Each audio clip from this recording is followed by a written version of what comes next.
Gita and integrated yoga. So we have covered till chapter number 15.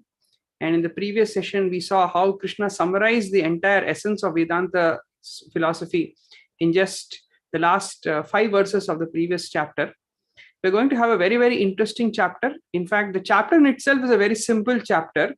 But if we understand this chapter in the broader context of how Krishna is presenting such a comprehensive understanding of the Vedic philosophy, we'll appreciate the importance of this chapter and the next chapter, 16th and 17th.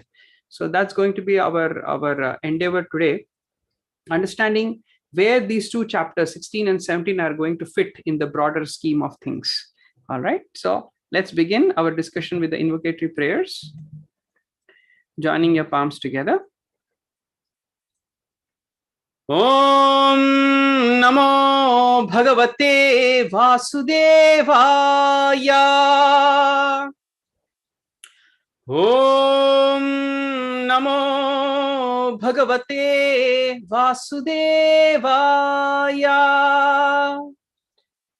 Om Namo Bhagavate Vasudevaya.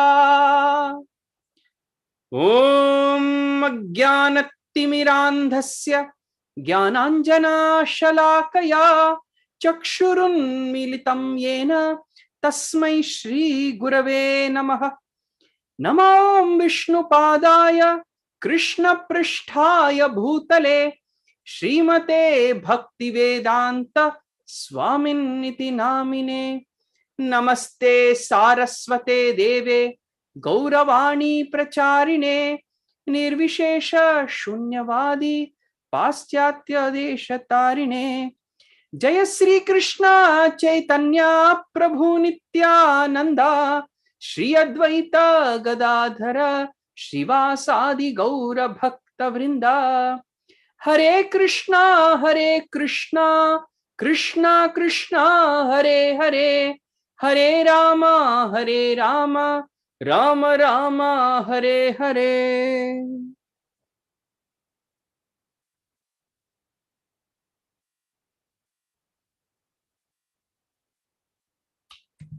Hare Krishna. So let's begin chapter number 16, which is called as Daivi Asuri Sampada Yoga.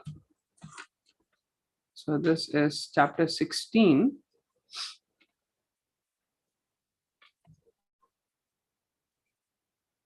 Is entitled as the divine and demoniac qualities. Daivi here means divine, and Asuri Sampada. Sampada literally means yoga. All right. So Daivi, divine, Asuri, demoniac, and Sampada here means of the wealth.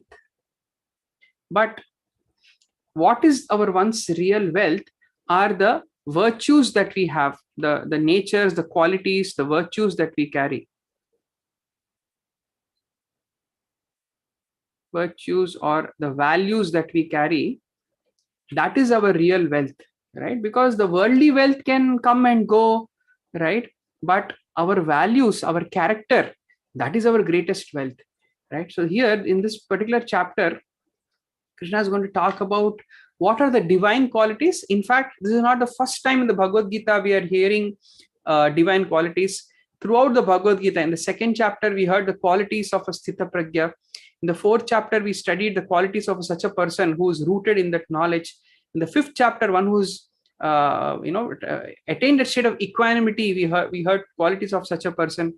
In the 6th chapter, we studied the qualities of a yogi, right? And of course, we studied recently in the 10th chapter. In the beginning, Krishna talks about again a whole set of qualities. The 13th chapter, what is knowledge? For knowledge to be attained, we need to follow certain qualities. So it is not the first time we are actually reading about the qualities, but in this chapter, we are going to see more like a summary of all those qualities, but specifically in the context of how these are qualities of a spiritually progressive person. And likewise, we are also going to see what are the qualities of a person who is gliding down in their spiritual journey, who's not making progress but is gliding down, who are in that demoniac mentality, right? Now, before we even actually begin the chapter, we need to understand the relevance of this chapter, why this chapter is so important. If you remember, in the 13th chapter, right, we studied the concept of the difference between Purusha and how this Purusha gets bound and becomes the Kshetragya. Right? Kshetragya is that one with the limited consciousness, that potential soul which can be liberated as a Purusha, as a liberated Purusha, as a Akshara Purusha. In the previous chapter, we said, Dvau imau Purusha loke Kshara Akshara evacha. There are two kinds of living entities, the liberated and the bound, right? So potentially, every soul can be that unbound, infallible. We used that word yesterday. Every soul can be that infallible Purusha, but it becomes bound and becomes a Kshetragya, one who's just aware of this body.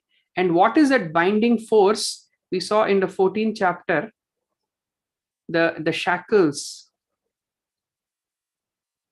of three gunas. And in the 15th chapter, we saw the whole process of liberation, right? How through, we saw the principle of detachment and surrender. With detachment and surrender, one can break these shackles and attain to the state of liberation, or attain to that higher state of freedom, right? So we saw these themes. So in essence, all of this, right? All of this is what you can call as the Vedic philosophy.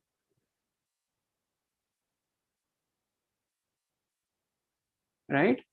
But the thing is, all this philosophical information, right? For all this philosophy or all this philosophical information to convert into a transformation, because we are not interested in just theoretical information, right? Spirituality is not an academic exercise. We've been repeatedly talking about this. For this entire philosophical information, for it to be internalized and create a transformation within us, there's a very, very important element that is missing. Because understand that merely knowing something does not necessarily mean that we live a life abiding that. So that important element which translates information into transformation is called as a tradition. And this is such an important concept because today, much of Vedic philosophy or spirituality in general, people like to follow it without any tradition, without any traditional frameworks or a system of tradition. Right? They are trying to isolate spirituality from traditions and only taking the philosophical aspect. Right? But understand that philosophy in itself, practiced independent of the system of tradition, is not going to help us a lot. And that is why such people may know a lot of things, but in their own life, they do not make much progress. Right? So it is very important that we understand properly the philosophy under a traditional framework. And when we talk about a traditional framework, tradition basically has three aspects. Right? Whenever you want to understand any tradition, any cultural system, right, there are three important aspects. So what are those three aspects? In fact, you can visualize them as three concentric circles. right? So at the innermost, so there is an innermost circle, then there is the next level circle. Yeah, let me get this right here. Okay, good. We got another circle here. And then let me get the last circle. Right? Good. So there are three levels at which we can observe a tradition. At the most outermost layer, what you see are the practices,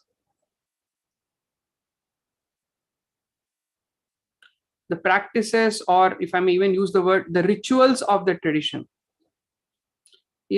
Just the external activities of the tradition.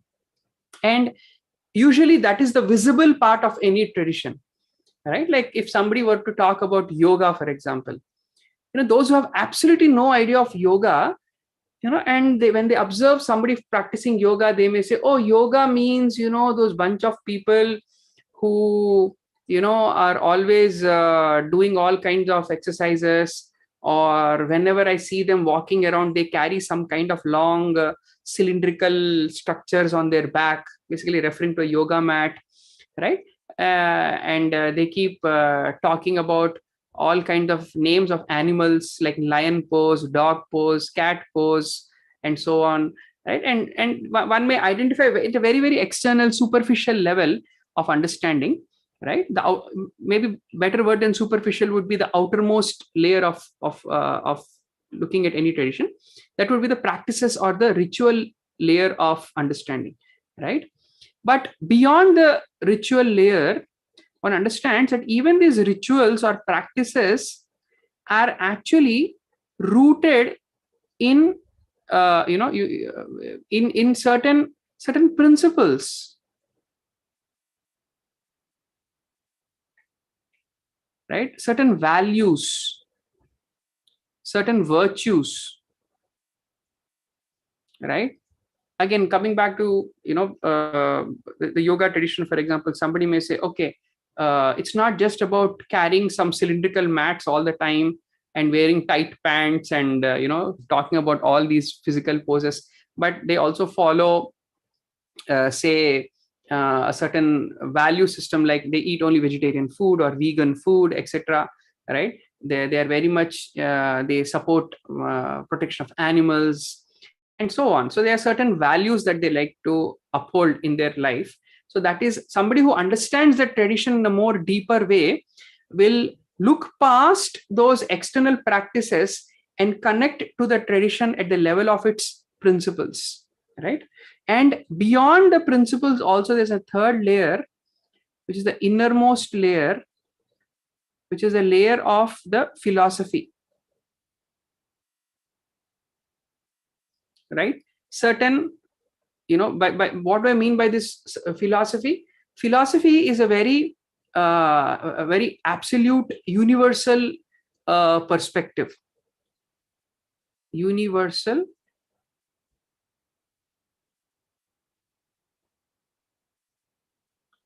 talking at the level of universal reality, right? So just to give you a good example in this regard, right? Let's take the example of uh, one of the important practices that you will see. Let's talk about, say, Vedic culture or Gita culture, for example, right? So one of the important practices in Vedic culture is following vegetarian diet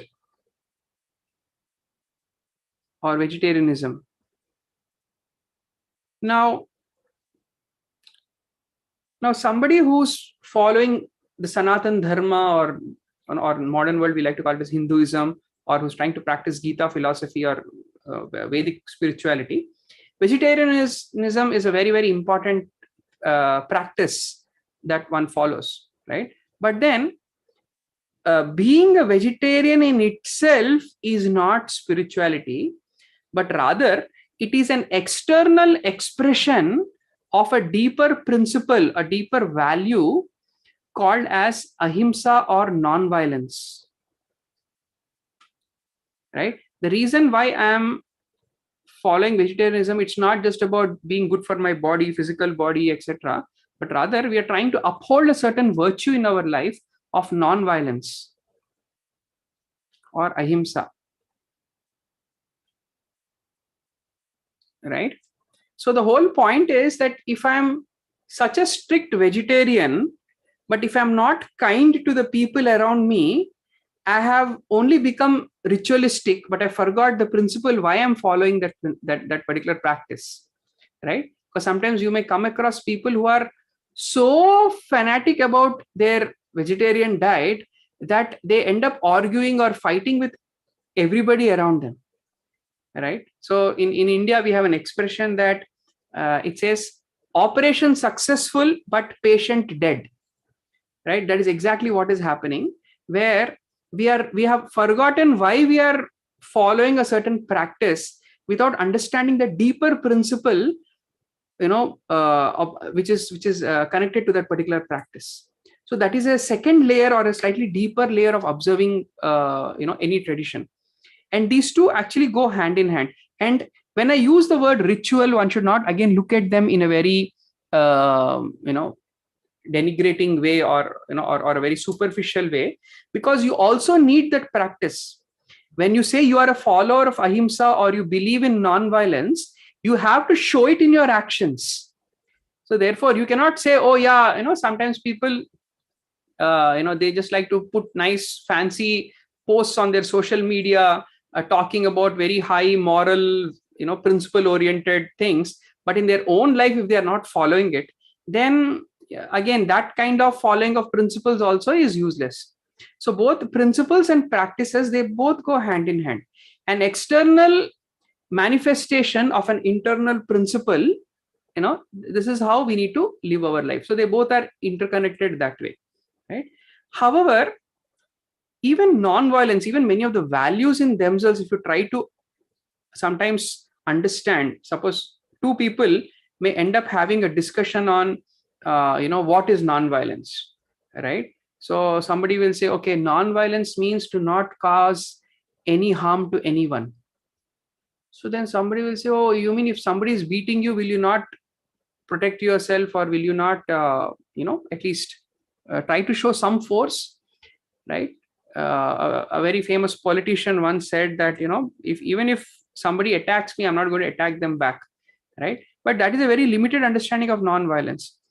But rather then somebody will say, oh, which means no, I will attack them back, but I will be non-violent, or I will not show force, or I'll exhibit force as long as it does not cause me harm, right? So in one sense, when I'm not protecting myself, I'm causing harm to myself. So that way I'm still being violent to myself. So therefore, to not cause harm to others or to myself, one may extend the definition of non-violence that way.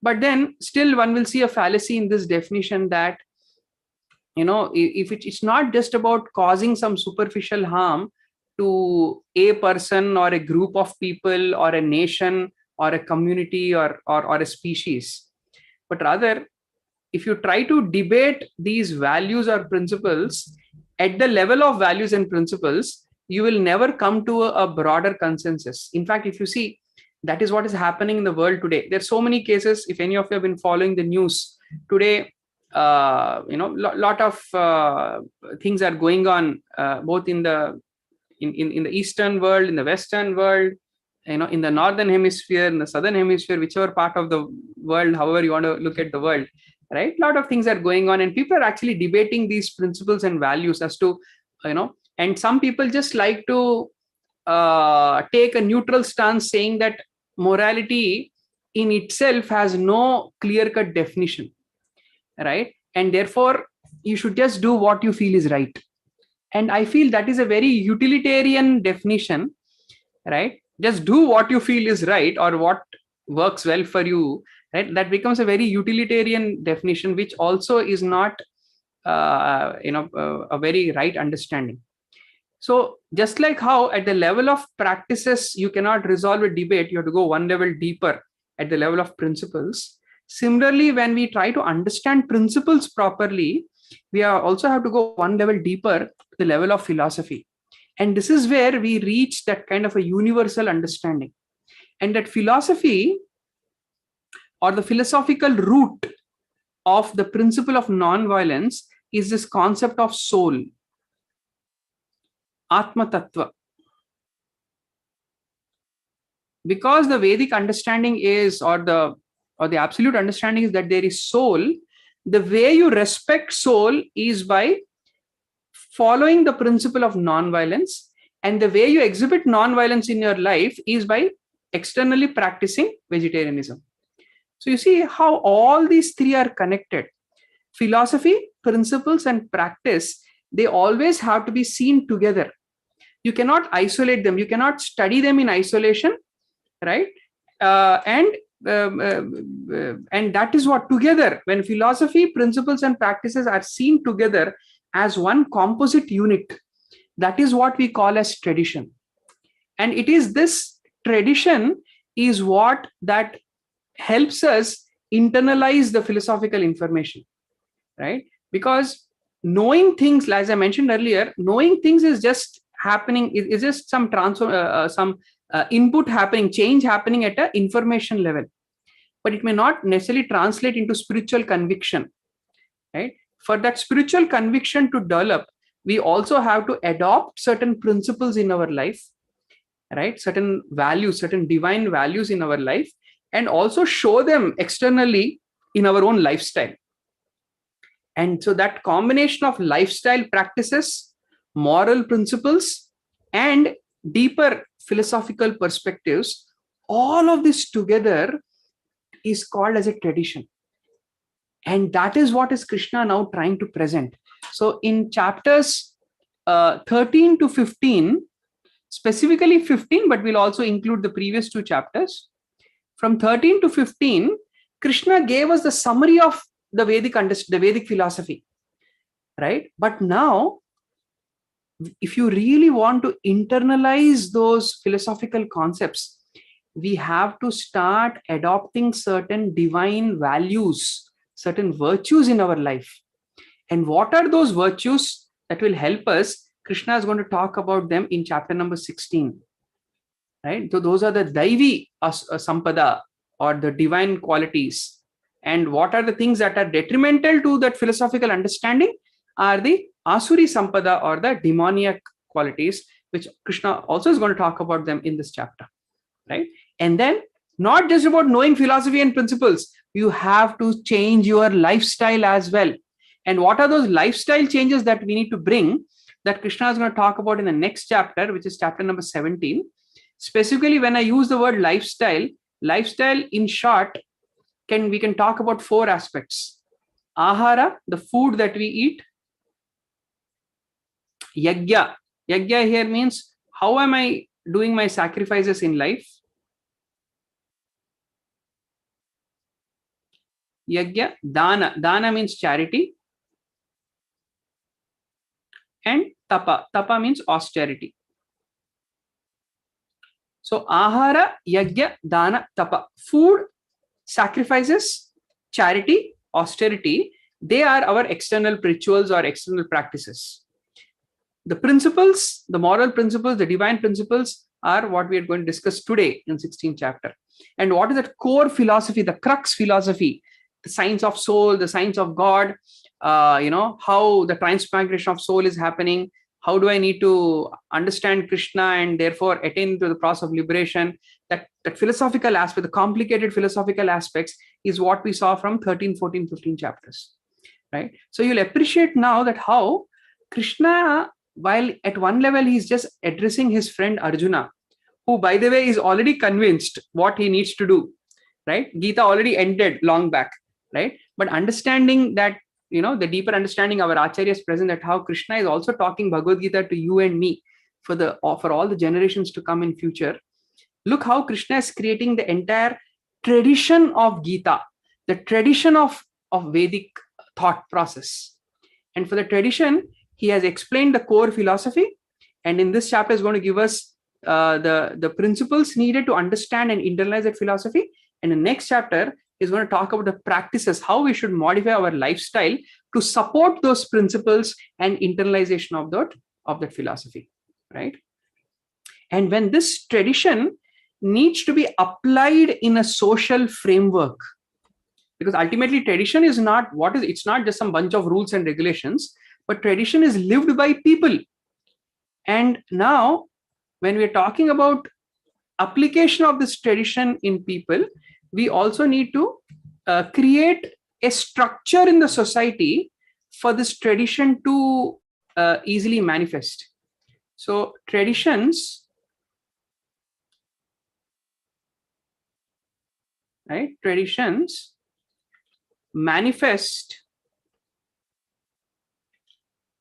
in a society, right? And for that to happen, what we need is some kind of an order, some kind of a social structure, a social order. You may use the word order or a framework, structure, etc. Right? Basically, you need some kind of a system for the society to function, and that social framework where traditions can be implemented, and using those implemented traditions, one day the philosophy can also be internalized. In the Vedic philosophy, it is called as Varna Ashrama Dharma. Varna Ashrama Dharma. So Varna, so there are two words here.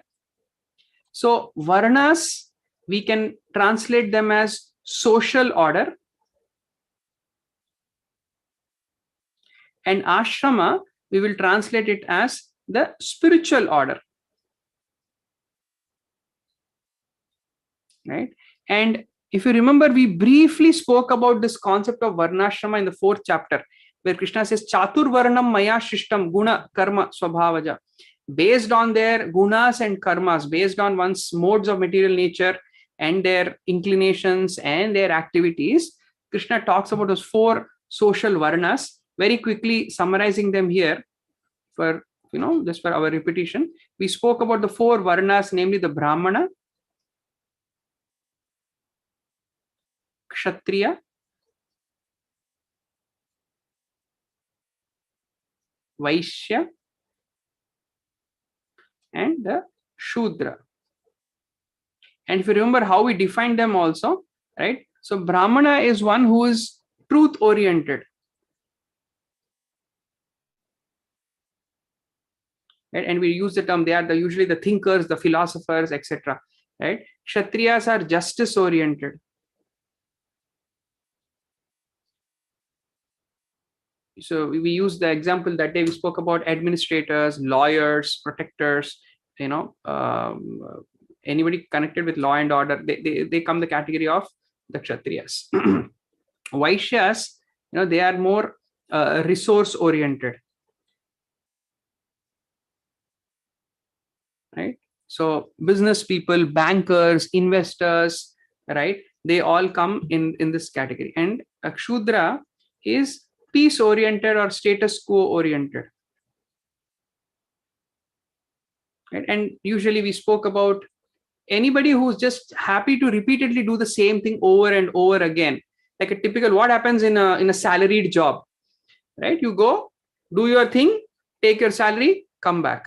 So typically any kind of a salaried profession where you just have to keep doing the same thing over and over again, that is what is the the characteristic of a Shudra, right? And likewise, there are also these 4 spiritual orders, right? Which are also, you can say, the 4. So these are varna, this is ashrama, right? Which are the 4 stages of human life. Also, sometimes it's interpreted that way. This is called as brahmacharya, brahmachari. So brahmachari here means one who's a voluntary celibate student.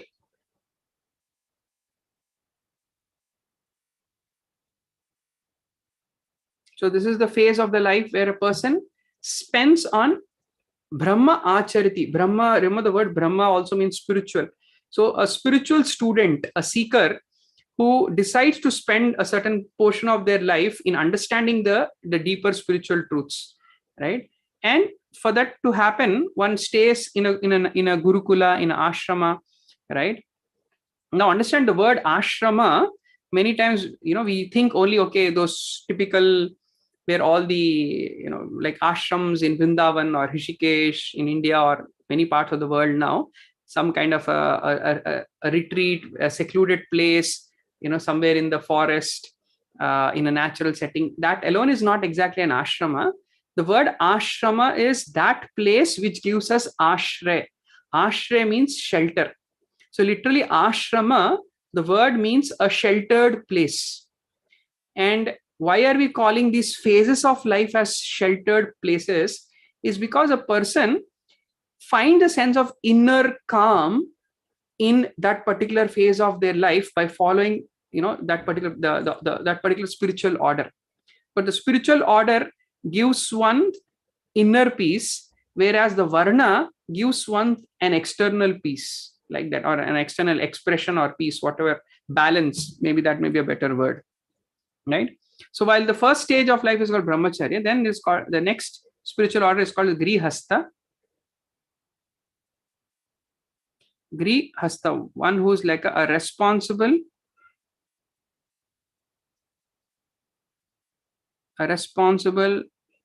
married householder,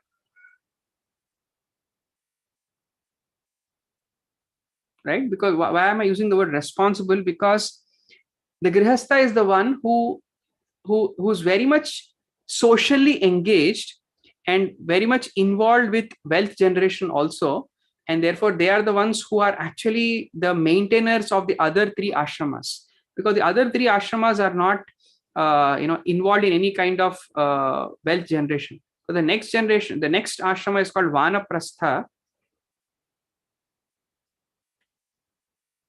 Vanaprastha means the retired citizens.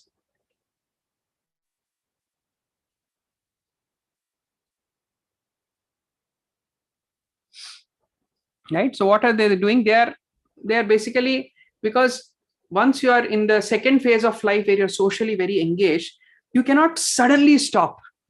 So you have to slowly slow down. So you can so they are vanaprastha stage where one is slowly disconnecting.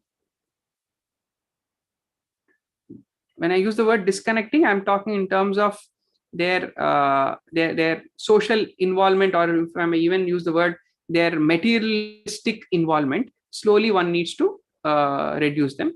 And final stage of life is called as sannyasa. The final ashrama or the spiritual order is called sannyasa, who are the people in the renounced order of life. They're completely renounced.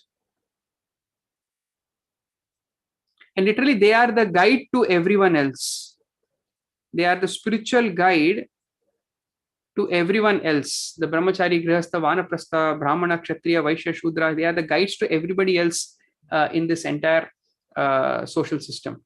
So when you're talking about a tradition, when all these, the philosophy, the practice, the principles and the practice, when all of this compositely, we call it as a tradition. And when the tradition needs to be manifest in society, we need a social framework of this varnashram dharma, right? So when we are going to study in this chapter, especially when we're going to study about this divine qualities now, Prabhupada very nicely, he classifies those qualities. While all qualities are equally applicable to all, some are very, very specific to certain varnas or certain ashramas. So this whole social framework is such an important concept for us to understand, so that some of these philosophical concepts for us to internalize, according to our varna or according to our ashrama, according to our social or spiritual orders, we need to understand which one should I essentially focus on. So in this particular purport, so now we actually begin today's chapter. All this was just a important background information. So now we begin today's chapter, where from text number 1 to 3, Krishna is going to talk about divine qualities. Or virtues, or if I may, we use the word principles, right? So what are those divine principles? Abhayam, Sattva Samshuddhir, Jnana Yoga Vyavasthita, fearlessness, purification of one's existence, cultivation of spiritual knowledge, charity, self-control, performance of sacrifice, study of the Vedas, austerity, simplicity, non-violence, truthfulness, freedom from anger, renunciation, tranquility, aversion to fault finding, compassion for all living entities, freedom from covetousness, gentleness, modesty, steady determination, vigor, forgiveness, fortitude, cleanliness, and freedom from envy and from passion for honor. These transcendental qualities, O Arjuna, belong to the divine people endowed with divine nature. So Krishna gives a long, elaborate list of all these divine qualities, right? And all these divine qualities are very beautifully classified according to one's varna and ashrama. Like, for example, we read the quality fearlessness. Prabhupada writes, fearlessness is the quality of a sannyasi, because such a renounced person has no shelter in this world. So all three, a vanaprastha is also renounced, but one still has some connection with the world and one's own, savings or etc. But a sannyasi has none of those. A brahmachari also is renounced, but is under the shelter of the guru.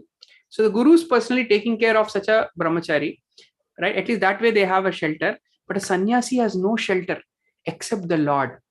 And therefore, fearlessness is the first quality to take to the order of sannyasa. Likewise, we read the quality study of Vedas. Study of Vedas specifically is the quality of a brahmachari, a celibate student.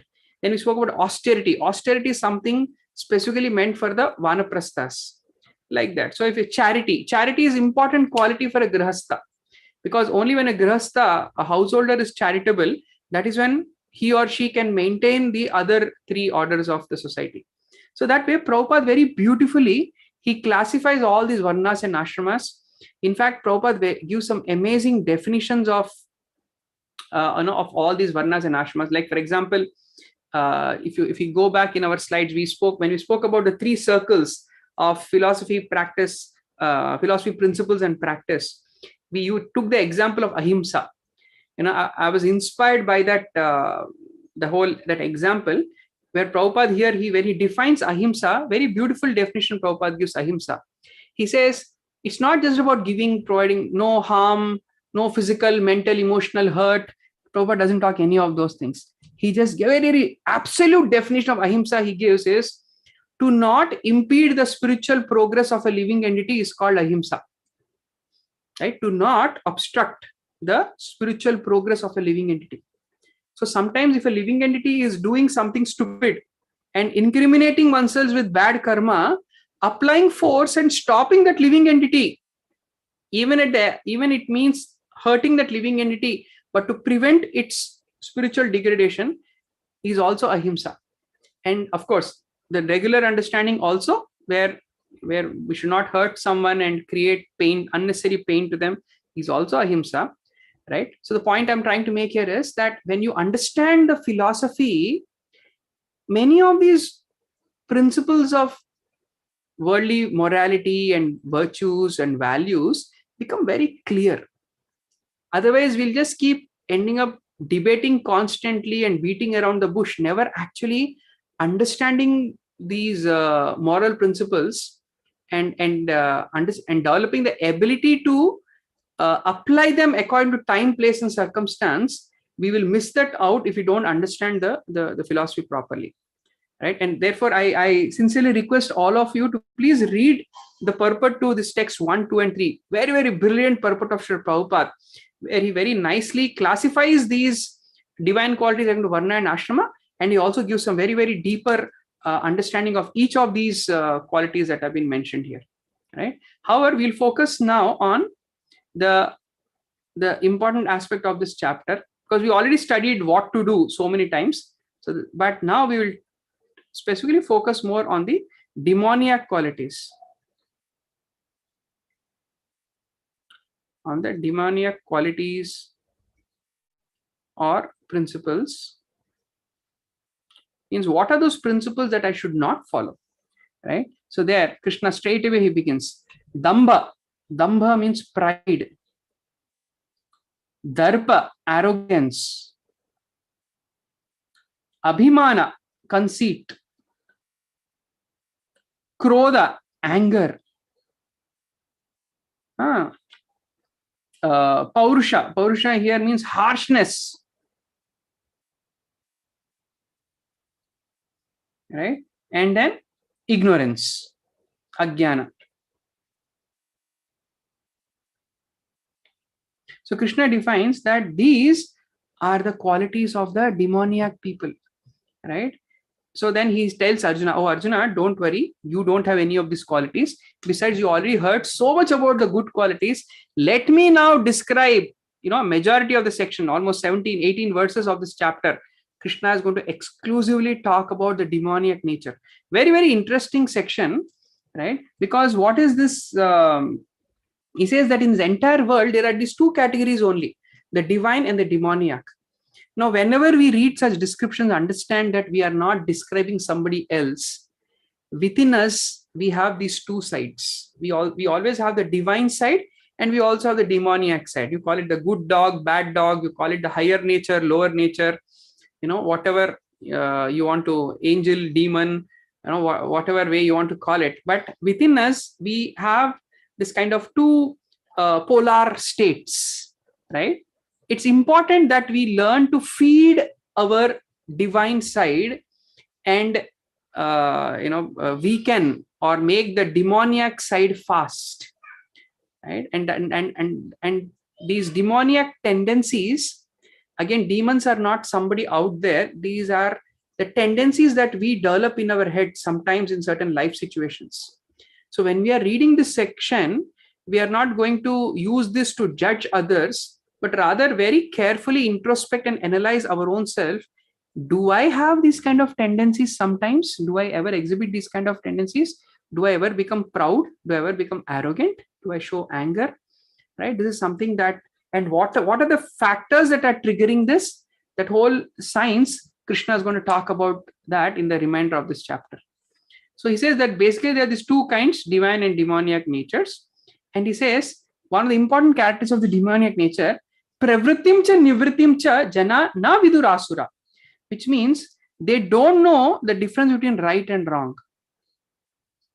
They very easily misunderstand the right as wrong and the wrong as right. Pravriti cha nivritim cha jana na vidur. They do not know. Na shaucham, no cleanliness. Again, when I use the word cleanliness, it doesn't mean, cleanliness like what a 5-star hotel that you see, or if you go to any of these modern amusement parks. I heard somewhere that, if you actually, even when you drop some trash, like an empty popcorn bag or something, people immediately come, the cleaning staff immediately comes and cleans it up. Right? We're not talking about that kind of cleanliness here. We're talking about cleanliness of our thoughts and intentions also. Right? That is a real part.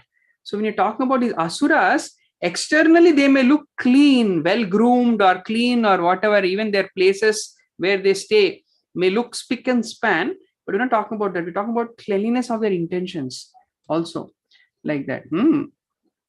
And nor is proper behavior. No cleanliness and no proper behavior.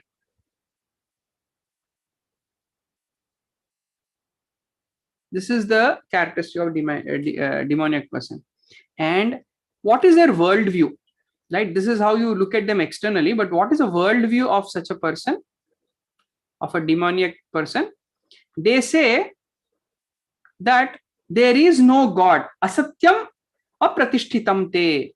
That this world is unreal, which means the world lacks any substance. Or in other words, there is no purpose to this creation. Right? When you say the world is unreal, means there is no purpose to life. Or if I may say, there is no higher purpose to life. They are very clear about what their purpose is. Krishna is going to talk about in the next few verses. Basically, their purpose is to enjoy life and to exploit others and somehow hook or crook enjoy life. That is their only purpose. But otherwise, there is no higher purpose to life, right? And they say the world has no foundation. It has no basis or no foundation. And Anishwaraha, Ishvara means the supreme controller. There is no supreme controller or God. The world just came out of a bang, and there is no support to this world, and there is no deeper purpose to life. Actually, the whole world is there. We are just a product of random probability. Somehow randomly life started on earth, and now that we are here, make the best use. Life comes only once, so enjoy it. Right? That is the only purpose of life. Otherwise, there's no reality as such. So this is the typical, much of the modern narrative that we see is actually such a strong demoniac tendency. And just try to understand what happens once you remove a concept of, when you make the world unreal and no purpose, then there is no impetus for you to follow certain higher principles in life. When you say that there is no supreme controller, naturally you remove the need to take some responsibility for your actions. This is the typical worldview that you see today. People may present that in such very nice, flowery, attractive language, right? Sometimes, we use words like autonomy and independence, but it has a deeper connotation. But many times people use those words to indirectly support a life of irresponsibility. Independence and autonomy actually should enhance our sense of responsibility. But rather today, independence, liberation, freedom, these words are used to encourage more and more irresponsible behavior. Why? Because there is no controller. There is no karma. If there is no controller, then there is no laws of control, which is what we call as law of karma. So if there is no law of karma or laws of control, why do I need to act responsibly? Right? So you see how just to justify one's sense gratification, one creates a worldview that, look, I don't have to listen to anyone. Right? I am an individual. Individualism is my right. And therefore, I can do whatever I want. I don't care about others. Right? In fact, such people may even fight for their rights so that they can end up exploiting others even further, and so on. So this is such a, and because, again, like I said, it doesn't have any philosophical basis. Therefore, this is what will happen. Even morality without philosophical basis will greatly harm the society. That is also demoniac. I repeat, morality also without philosophical basis is demoniac. And that is what we see today in this world. There's a lot of morality that people like to talk about, but because it lacks philosophical basis, temporarily it may create some good, but in the long term, it is only going to change the course of human society towards further irreversible degradation. If you look back in the last 100, 200 years, this is what has happened in societies all over the world, whether Indian society or American society, European society, whichever part of the world you see, there have been some very key moments which have forever changed the course of the human race. And now we have created such irreversible damage to our society, right? So like that. Then what else do they say? That ultimately, because there is no supreme controller, kim anyat kama hetukam. Hetu, the ultimate cause, is just kama. Kama means desire. Lust is the only cause. The whole world is expanding. The ultimate cause of this creation is kama. Kama here means worldly desire or very gross lust also. Why is this creation expanding? Because two living entities are coming together, they are multiplying. Reproduction is happening, therefore, this is what we are doing. Right? So these are such non-theistic and non-philosophical based philosophy based interpretations, and that worldview is what is being challenged by Krishna in this particular chapter. He's calling it as a demoniac mentality, right? For following such conclusions, the demoniac, who are lost to themselves and have no intelligence, engage in unbeneficial, horrible works meant to destroy the world.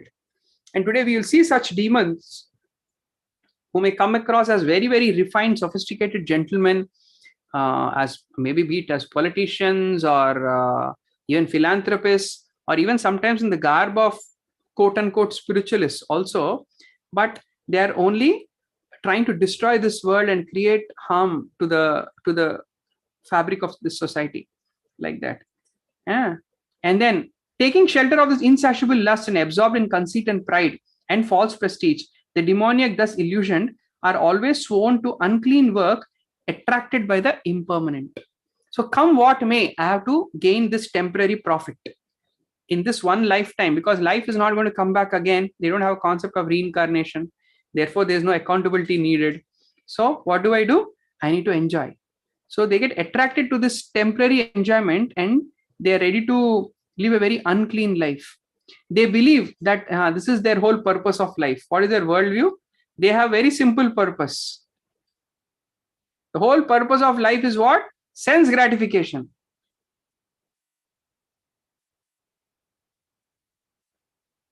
So to such people, if you talk anything, any principles of morality that may inspire them towards some kind of regulation, immediately they feel like, why are you curbing my rights?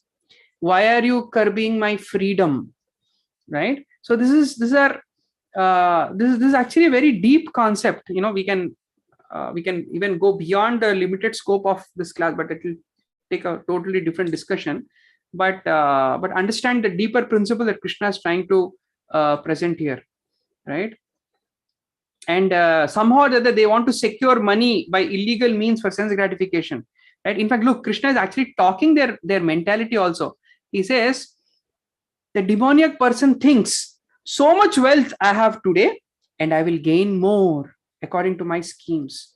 So much is mine now and it will increase in future more and more. And the process, whoever obstructs that, he is my enemy. I have to kill him. And here is my other enemy. They also have to be killed, right? They will start waging wars against countries or whatever, races or sections of society. Why? Just for their own vested interests. They want to, prove their own superiority and they want to enjoy. And therefore, they start waging wars, directly or even proxy wars. Proxy wars are the subtle war. They inspire somebody else or two other innocent countries. They may indirectly fund the war in some other country and make those two countries fight among themselves, or provide funding and what military supplies to those countries. You see, this is the demoniac nature. If you really want to understand the demoniac nature, just watch the news. If you want to see demons today, just switch on the news channel, any news channel you like. All you will see there, all that the news is covering today is about the demons of the Kali Yuga today, right? And they say that I am the enjoyer, I am perfect, powerful and happy. I am the richest man surrounded by aristocratic relatives. There is no one so powerful and happy as I am. I shall perform sacrifices. I shall give some charity. They also do charity, right? And sacrifices, but just for show.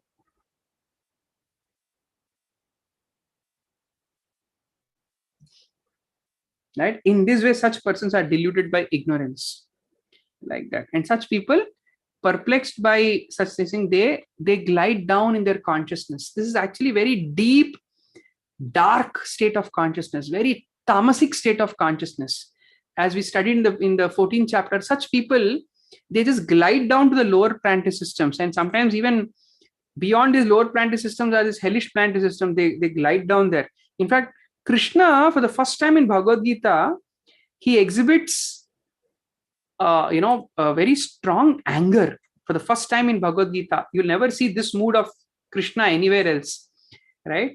He says, such self-complacent and always impudent, deluded by wealth and false prestige, sometimes proudly perform sacrifices also, just for the sake of show.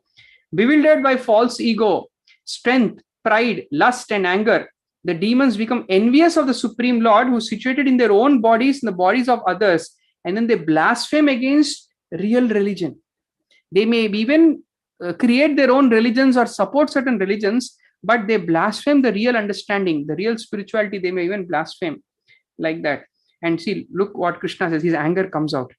Those who are envious and mischievous, who are lowest among men, I perpetually cast them into the ocean of material existence, into various demonic species of life, like that. And gradually they sink down into the most abominable state of existence, right? Basically, what is the destination of such people? Such people, they just glide lower and lower to these hellish planetary systems. That is their only destination. And what are those three gateways to hell? What takes ones to hell is Trividham Narakadyesam Dwaram Nasham Atmanaha Kama Krodha Tatha Lobha. Kama here means lust.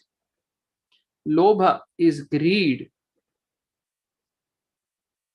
Kama Krodha is anger. So lust, anger, and greed, these are those three gateways to hell, and this is what they exhibit, right? Because look, it all begins with material lust or material craving, desire, that I want to be the enjoyer.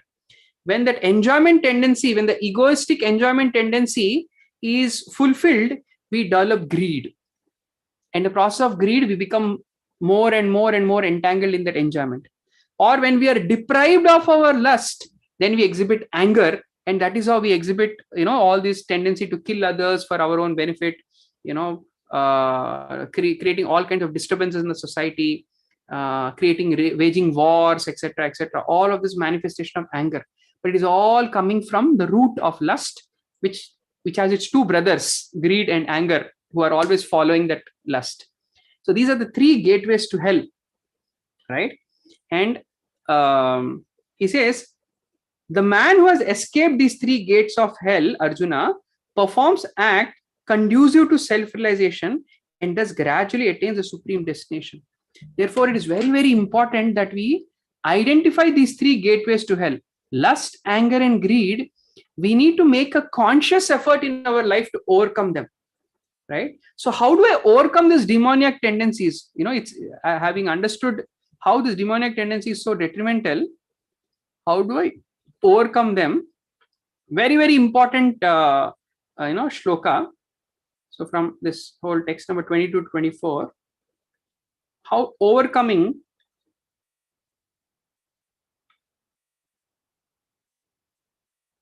demoniac tendency, right? So what does Krishna say? He says, Yah Shastra Vidim Ustrijya Vartate Kamakaraka. One who discards scriptural injunctions and acts according to one's kama. Remember, kama means lust, which is the main first gate to hell. And the other two follow naturally. Once you enter the first gate, then you have to go through the other two gates. But ultimately, it all begins with that material lust, that I am the center, I am Ishvara, Ishvara aham bhogi. Right? To overcome that, one who discards spiritual injunctions and follows kamakarata, one's own lust, na siddhim avapnoti na sukham na param gatim. So if you do not follow scriptures, so basically what scriptures do is, scriptures give us three things in life. Siddhi means perfection of all our actions, which means they give real substance to what we do in our life. If you follow the scriptures, we'll live a very wholesome life of substance. Siddhim, sukha here means happiness. And when you live that kind of a wholesome life, then you naturally experience happiness. And in that happy state, param gati, you will attain the supreme destination, the higher destination of beyond life and death, right? So this is what scriptures do. They give us siddhi, sukha, and Paramgati, perfection of life, happiness, and supreme destination. But one who does not follow these three things, does not follow scriptures, they do not get these three things. Therefore, Krishna is saying, Arjuna, very, very powerful instruction. Tasmat shastram pramanam te. Make shastras your compass of life. Let scriptures guide you. Let Bhagavad Gita become your guide. Let Bhagavatam become your guide. Let Vedas become your guide. Let scriptures guide you. Right? Yam shastram pramanam te karya karya vyavasthitau. Basically, let scriptures guide you in the meaning sense. From scriptures, we need to understand what is duty and what is not my duty. Right? And this is such a powerful statement, because many times we let our own whims decide our decisions in life, or sometimes our own past experiences also, we may make them our compass of life. But don't make either your past experiences or your present whims as your compass of life. Let the scriptures become the compass of your life. Right? Then karya vyavasthitau gyatva shastra vidhana uktam karma kartum iharsasi. Yeah, basically like that. So if your life is based on scriptures, if you let scriptures guide you, what is right, what is not, in every situation, what should I do, what should not do, right? Then we are living a divine life. If you are not following scriptures, if you're just letting your either past experiences or even present whims be your guide, then you are in for a major shock of your life. And very soon that kind of a demoniac tendency may also even come up within us like that. So the need for following scriptures is what Krishna emphasizing in this specific chapter, right? So that's the main theme of this particular chapter. I'll very quickly summarize what we discussed here, because we created an important framework in the beginning of this chapter. We discussed how this Vedic philosophy that we studied, 13, 14, 15 chapter, very, very brilliant understanding. Krishna summarized the entire Vedanta philosophy in the 15th chapter alone, right? But knowing all that is not sufficient, right? For that, all that knowledge, for all that information to create a transformation within us, we need to apply that or even study or live that philosophy in a traditional framework. And what is the traditional framework, right? So tradition here means three things: the inner core of philosophy, the link of principles, and the outer core of practices. So all these three things we need if you really want to internalize that tradition. And we also discussed that, and once the tradition, the framework of tradition has been created, it translates into a society in the form of a particular varna ashrama, certain social order and spiritual order. So these four varnas and ashramas is what we studied. And then we saw how Krishna talks about his divine qualities and divine principles, and Prabhupada very beautifully, he classifies them according to varnas and ashramas. And if you remember, even in the 13th chapter, when we studied the elements of knowledge, we spoke about a lot of qualities, and we said for us to internalize that knowledge of difference between body and soul, we have to live a life of those principles. Likewise, same concept here. If you really want to internalize that philosophy, we have to practice certain principles, which are these divine principles that Krishna spoke about in the first three verses. However, the main focus of this chapter is what not to do. That is, what are those demoniac qualities which I should not, or the tendencies that I should not develop within me. And for that, we need to know what they are. So pride, arrogance, conceit, anger, harshness, ignorance, this is demoniac mentality. And such people, they get confused between right and wrong, or they're convinced about the wrong as right and the right as wrong. And they do not show the right behavior or cleanliness of their intentions. And they say that there is no purpose to life. and how there is no control. Ultimately, the whole world is created because organisms come together for reproduction, and that is how the world is propagated.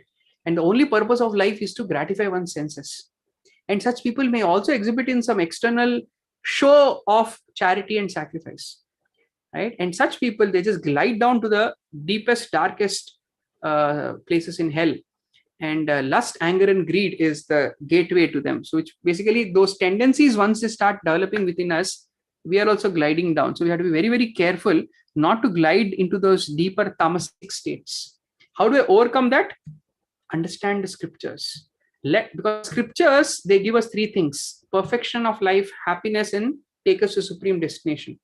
Therefore, we have to make scriptures as the basis of our life, and or our life guide, and what to do, what not to do, we have to live according to the scriptures, like that. All right, so let's stop here.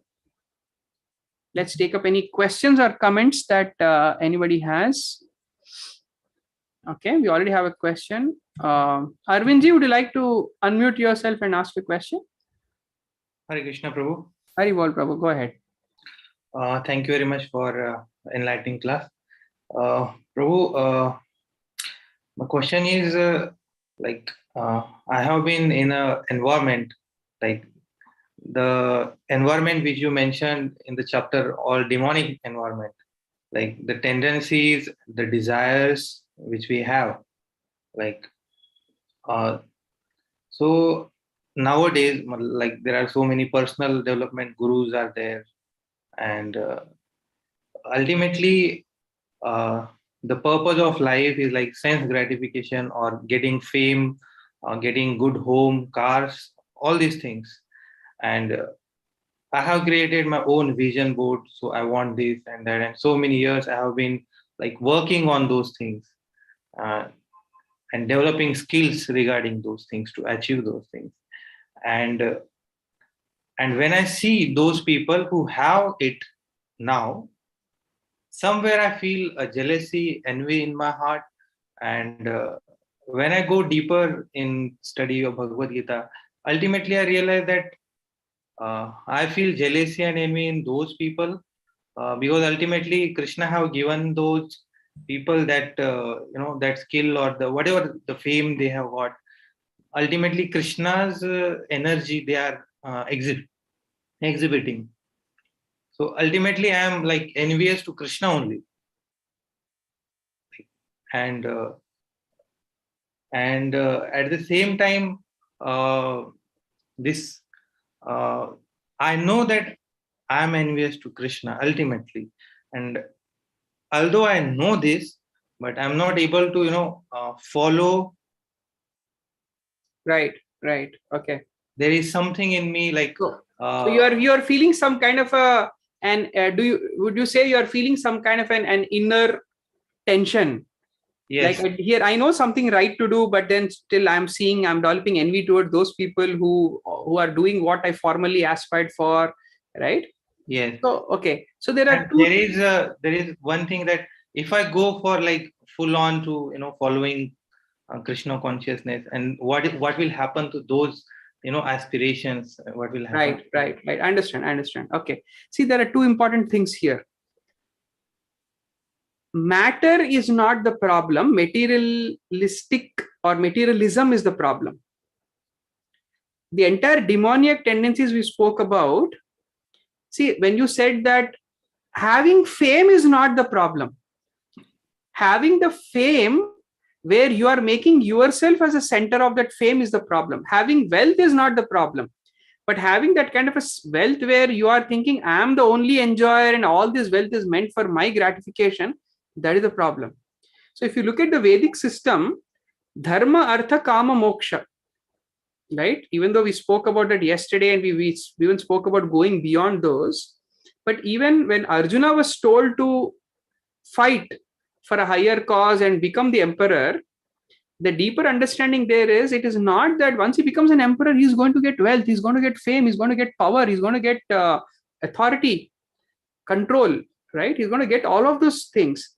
But we are here, what scriptures give us is, scriptures are a very powerful way of realigning our internal purpose. That is what scriptural study does. It changes our worldview in a sense of not denying matter, but rather looking at matter for the right purpose for which it is meant for. In the Vedic philosophy, we use the word Maya. Maya, Ma means not, Ya means that. Literally, Maya word means that which is not. Now, the word that which is not, at one level, it can be interpreted as illusion. But that is not the complete understanding. That which is Maya word also means that which is not used for the purpose it is intended for. That is why, going back to our yesterday's example of the cap, when you understand the purpose of the cap is to be with the pen, then the cap is happy with the pen. Likewise, when you understand that there is nothing wrong if I become the wealthiest person on this planet, but if I understand that wealth has a deeper purpose, it could be in the form of service, it could be in the form of alleviating pain for somebody else, or it could be even in the form of understanding that, okay, here I am as a custodian of all this wealth, but the real owner is the Supreme Lord, right? So when this tendency is divine tendency, it is not that all the spiritualists of the past were beggars or paupers or sannyasis, or we had even rajarshis. In fact, Krishna in the 4th chapter, Prabhupada also mentions this, that how this Bhagavad Gita was meant for rajarshis, saintly kings who had power, who had wealth, who had strength, beauty, all those opulences. So the point is that first, we need to bring this right understanding that Gita is not denying matter, it is questioning our materialistic tendency. The second aspect that you mentioned, that how sometimes you are feeling certain envy towards someone when, right, because of somebody is already doing something which you formerly aspired for, but now, right? So if you're feeling like that, I think I'll request you to genuinely introspect what is a line of profession that you are in now, because sometimes we may prematurely change our line of profession because your swadharma, we spoke about that in the 3rd chapter as well, and in the 18th chapter we're going to revisit that whole concept. Your nature could be in one direction, and probably you are designed to function in this world in a certain way, but that certain way may include competition from other materialistic people. So to avoid becoming materialistic, sometimes you may force yourself out of that, right? But rather, that is not, like, for example, Arjuna, he was a warrior, but all the other warriors surrounding him were people like Duryodhan, Dushasan, Karna, Shakuni, and all those kind of people. So seeing all his other role models or other competitors in that field, Arjuna may say, hey, I don't want to be in the company of such people, let me just quit, right? But that is not what Krishna is telling Arjuna. He says, no, you be a warrior also. Externally, you be exactly like them, but internally, you have to change your mindset like that. Mm-hmm. So this is the second aspect I would like to bring about it. Perhaps you may want to revisit what you're doing and then see that maybe are you forcibly or maybe prematurely giving up certain things. That is something you have to introspect. Okay. Thank you. Thank you so much, Prabhu. All right. Let's. Yes, Gailji, would you like to ask a question?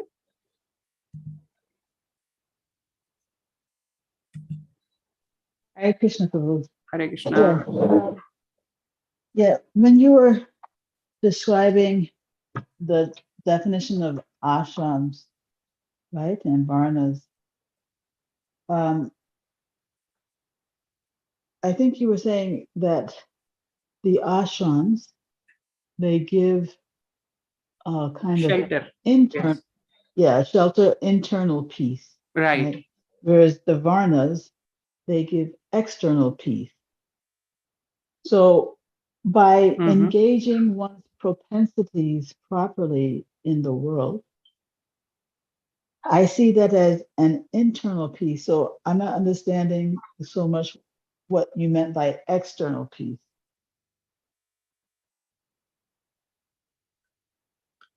Okay.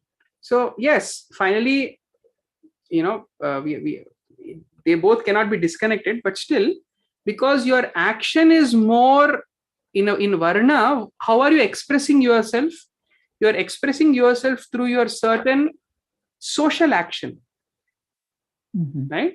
That is why when we use the word varna as a social order, the very classification of the varnas is based on what they do externally, right? Whereas the ashrama is what they are doing internally. How are they trying to work on their own spiritual growth, etc.? Like, for example, somebody can be internally a grihastha, but externally one is still being either a brahmana or a kshatriya or a vaishya or a shudra. In terms of their profession, they can be any of those. But internally, they are in a space where they are now finding their shelter in being in an environment of possessions, of being a householder, etc., like that. So that was the classification I gave of external and internal grounding. Yeah, so in either order, ashram or varnas, a person is doing either one. Ideally, let's say, ideally a person is engaged in their ashram or their varna for the sake of their spiritual progress, right? But it's just the method by which they are pursuing. Like ashram, it's more an internal work, whereas the varnas is an external work, but both for the sake of progressing spiritually, right? Okay. Yeah. So there is a small technicality here. The classical understanding of varna and ashrama need not necessarily lead to spirituality as being given in Bhagavad Gita. The standard of spirituality where you're going through, karma, jnana, dhyana, and ultimately come to the stage of bhakti, the classical understanding of varnashram may not necessarily make one spiritual. So Srila Prabhupada used a very interesting term called as Daivi Varna Ashrama or Divine Varnashrama, where, as you rightly mentioned just now, that both your Varna duties and your Ashrama status, both are being used for a spiritual goal. So there you will see, irrespective of what your Varna or Ashrama is, everybody is working hard. In fact, in that kind of a setup, it is not necessary that, for example, a Brahmana is higher than a Shudra. Sometimes there could be a very advanced Shudra and a very neophyte Brahmana also. So there, the classification of or the spiritual progress is more in terms of what is called as Kanishta, Madhyama, and Uttama. A beginner, a seasoned, and advanced practitioner. So there, things get a little more, rich, because they are more spiritually centric, right? So there you can say clearly that Varna and Ashrama, they are all geared towards, irrespective, doesn't matter which Varna one is in or doesn't matter which Ashrama one is in, they are focusing clearly on their spiritual activity. However, the more traditional understanding of Varnashrama, their sannyasi is naturally rated on a higher level because they have, come more closest to the spiritual state, the ideal spiritual state, like that. Does it make sense? But in this second category, where people, I guess, are not necessarily pursuing a spiritual goal, a sannyasi would still be considered higher for. Again, they are higher in terms of the level of detachment that they are showing. That is why Prabhupada would many times he would say that just because somebody is renounced doesn't make one devotional. Yes. Like that. Right. Yeah. Exactly. And also this, one thing that's always troubling me with this Varnashram thing is the word order. Do you have another synonym for this word? Because it kind of, makes things fuzzy for me.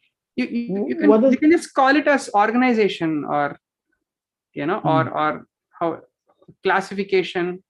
Basically, these are, this is just a social classification to help people, organize themselves according to their own natures, their own psychological natures. Yeah.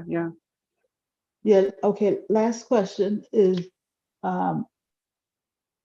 you said that morality without philosophy leads to degradation. Can you explain again why that is so? Right. Because morality sounds like, a person has a sense of what's right and what's wrong. Right? So how can a person with that understanding become degraded? Okay. So this is maybe I should give you a highly contentious example right now. Which part of the world are you from? I'm in America. Okay, right. So what is a hot topic in American news these days? Oh, I would say this gender issue, gender issues, right? Right, exactly. So the recent Supreme Court hearing has been like such a big debate. I hear so many of abortion. The abortion whole is right. So now, if you take, I think one, like whatever, I'm not talking about both. I'm not talking in terms of pro-choice or even pro-life. I'm not taking them. Both of them are having their own very strong moral stance. There are some very very powerful arguments pro-life and pro-choice, right?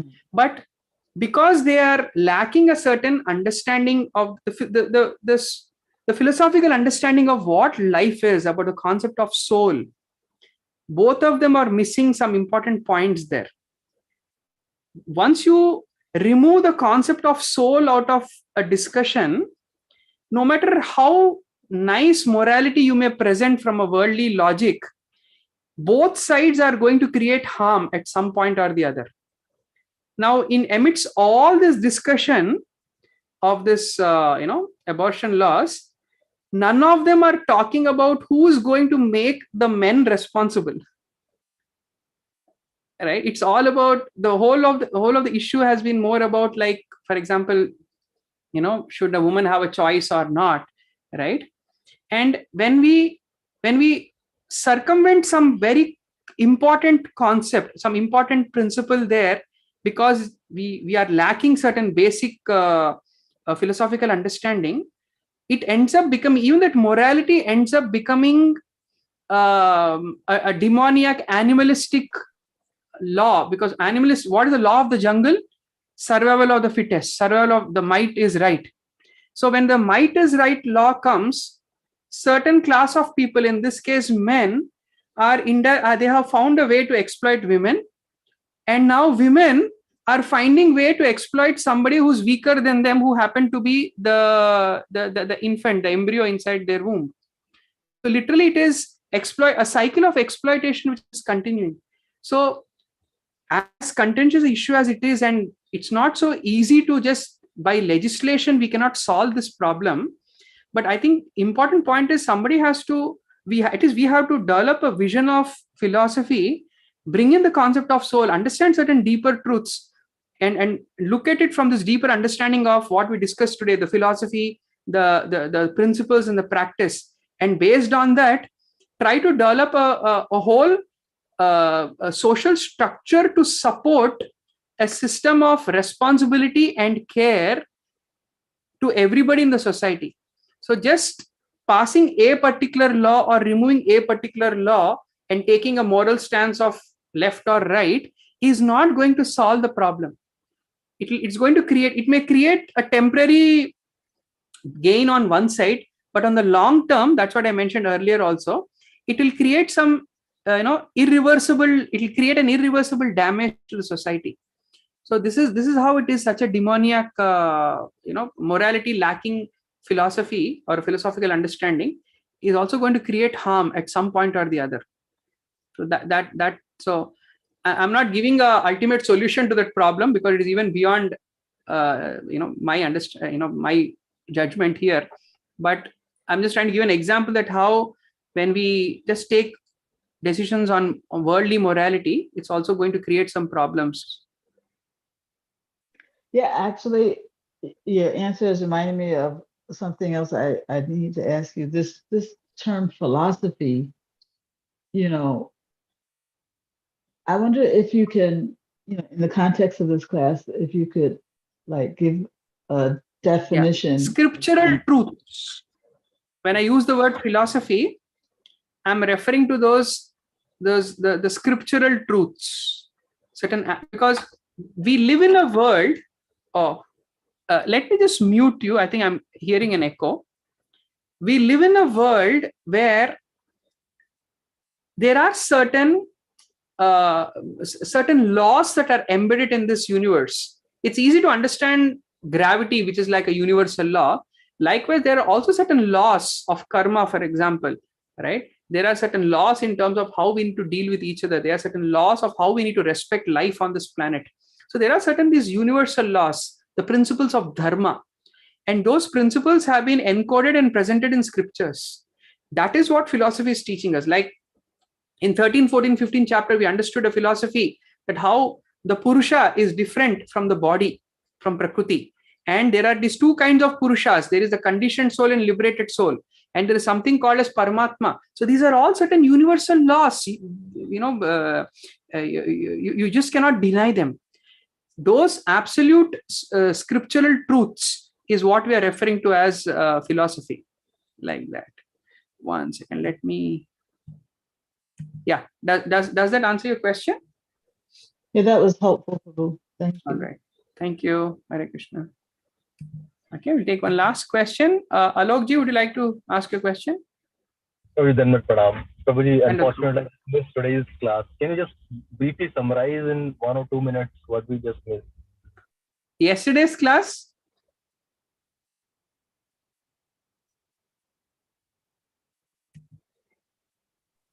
Did I hear you right? Did you just ask me to summarize yesterday's class? No, today's class. I just got outside and I could just miss today's class. Can you just summarize? But do not worry. The whole recording is there on YouTube. So I'll request you to follow that. But in principle, what we discussed was that how Krishna is going to talk. Krishna spoke about certain divine qualities. And these divine qualities, why are they important? Because in the previous 3 chapters, 13, 14, and 15, we heard certain universal principles, certain scriptural truths, certain universal principles in the form of the nature of Purusha, Prakriti, Parampurusha, and so on, and the whole journey of matter to spirit, the whole process of liberation. We heard certain universal principles. And after having heard those, how do I internalize that philosophy? Because it's not an academic study, but I need a framework of a tradition. And that is what Krishna is going to talk about in 16th and 17th chapters, like that. Okay. Arvindji, would you like to ask a question? Hare Krishna, Prabhu. Hari Bol. Prabhu, you were saying that I should know my Swadharma. So Right. I have attended the chapter 4th lecture also. But like I'm not still, clear about it. So what should I do more to exactly know, like being a Kshatriya, Brahman, Vaishya, Shudra, or even in that going deeper? So should we do like personality tests? There are 16 personality tests, or should we do something Vedic kind of? How should I go deeper? Yeah, there are many such factors you can do. But what does chapter 4 say? How do I learn this? Yeah, by the symptoms. 434. Tadvidhi pranipatena pariprashnena sevaya upadekshanti te jnanam jnaninas tattva darshinaha. So you need to go, even in the Vedic system, the idea of this whole, we didn't have these sit at home and know your personality type kind of tests, but rather go to a Gurukul, serve a guru submissively, and in that kind of a setup where you are serving submissively and inquiring humbly, in that kind of a setup, you will know your Swadharma. So I will say it's important that you also take the right mentorship from some mature spiritual practitioner. That will also help you. Such a guidance from such a person will also help you, right? Because spirituality also, entire spirituality needs to be practiced under guidance. It is not something that you read some book and practice on your own. Yes. Okay. Thank you very much, Prabhu. Hare Krishna. All right. So thank you all for joining us today. So tomorrow, I'll give you a little, lead into tomorrow's discussion, because today we ended the chapter saying that, oh, those who follow scriptures are, the divine people. So if that was the case, and we discuss scriptures here means, the Vedas basically, then what about those people or those cultures or traditions in the world who do not follow the Vedas? Naturally, do they all become demons? Think about it. Tomorrow, Krishna is going to answer your question. All right. So let's end with our concluding prayers. Joining your palms together. Om Sahana Vavatu Sahanau Bhunattu Sahaviryam Karavavahai Tejasvinavadhitamastu Ma Vidvishavahai. Om Shanti Shanti Shanti. Jaya Sri Krishna Chaitanya Prabhu Nityananda Shri Advaita Gadadhara Shrivasadi Gaura Bhakta Vrinda. Hare Krishna Krishna Krishna Hare Hare, Hare Rama Rama Rama Hare Hare.